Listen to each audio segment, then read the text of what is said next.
नमस्कार। ये है कहानियों का अद्भुत संसार किस्सा कहानी, और किस्सा कहानी में मैं मनजीत ठाकुर आपको सुना रहा हूं रावण की कहानी, जिसे उपन्यास के शक्ल में लिखा है आचार्य चतुरसेन शास्त्री ने, और जिसका नाम है व्यंग्यक्षामा। इसमें अब तक आपने सुना कि श्री राम और रावण के बीच युद्ध शुरू हो चुका है। मेघनाद ने नागपाश में राम और लक्ष्मण को बांध दिया, जिन्हें गरुड़ जी ने आकर छुड़ाया। अब क्या होता है सुनिए आगे।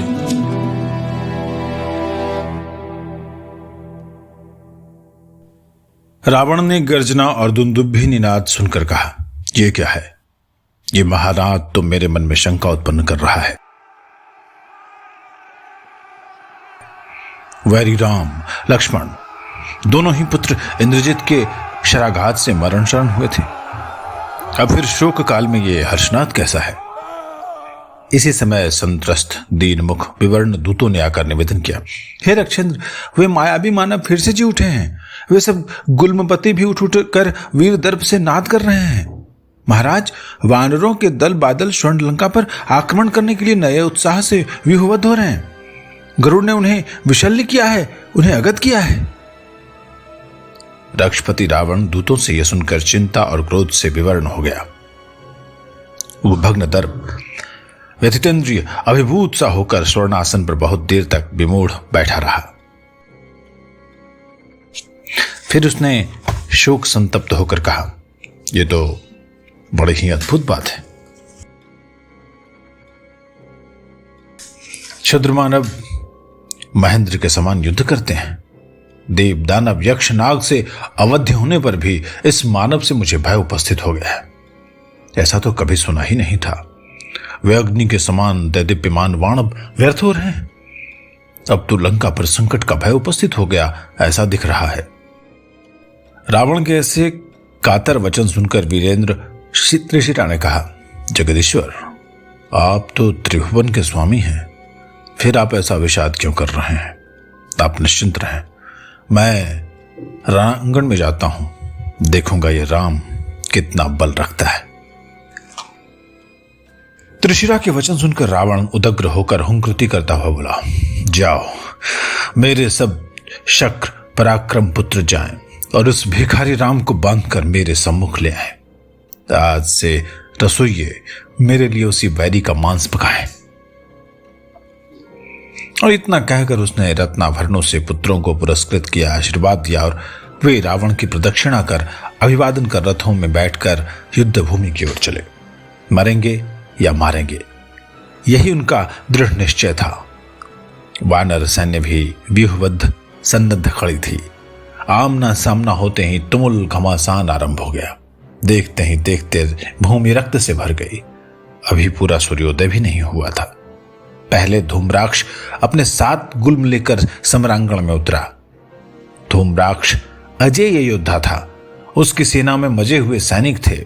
वे सब परिघ, पट्टिश, शूल, दंड, धनुष, बाण, परशु, शक्ति, मुद्गर, बिंदीपाल, पाश लेकर हाथियों रथों पर चढ़कर व्यूह बनाकर बरसाती नदी की वेगवती धारा के समान वानरी सैन्य में घुस गए।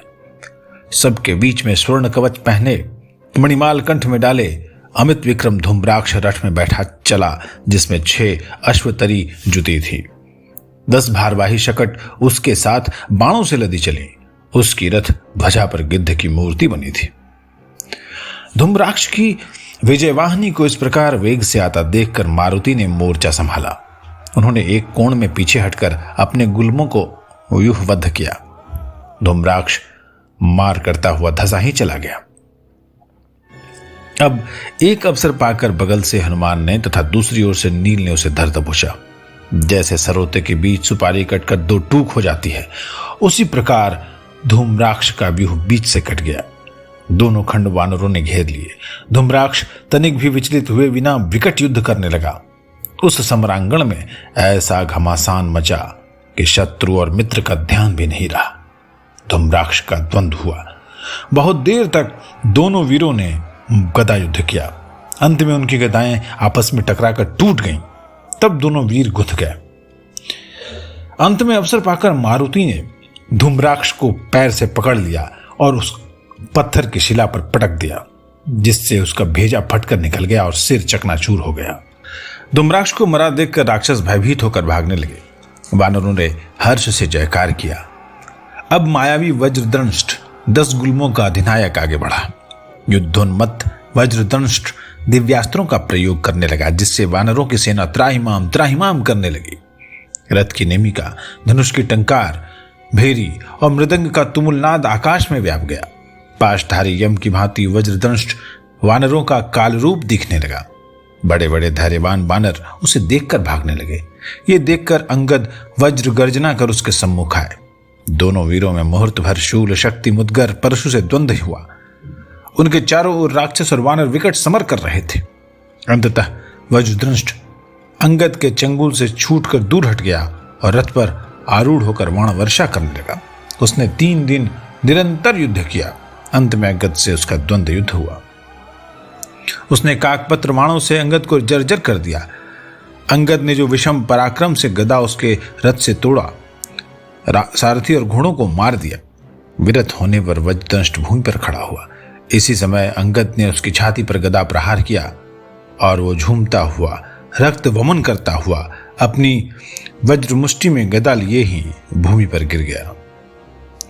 लेकिन कुछ देर में उठकर उसने अंगद की छाती पर गदा प्रहार किया, जिससे अंगद रक्त वमन करने लगे और फिर अंगद के प्रहार से उसकी गदा टूट गई। तब दोनों ही गुथकर लात घूंसों से लड़ने लगे। लड़ते लड़ते दोनों रक्त वमन करने लगे। फिर दोनों ने ढाल तलवार से तलवार युद्ध किया। लड़ते लड़ते थमकर वे घुटनों के बल बैठ गए। पर दूसरे ही क्षण अंगद ने उछलकर उसका सिर काट लिया।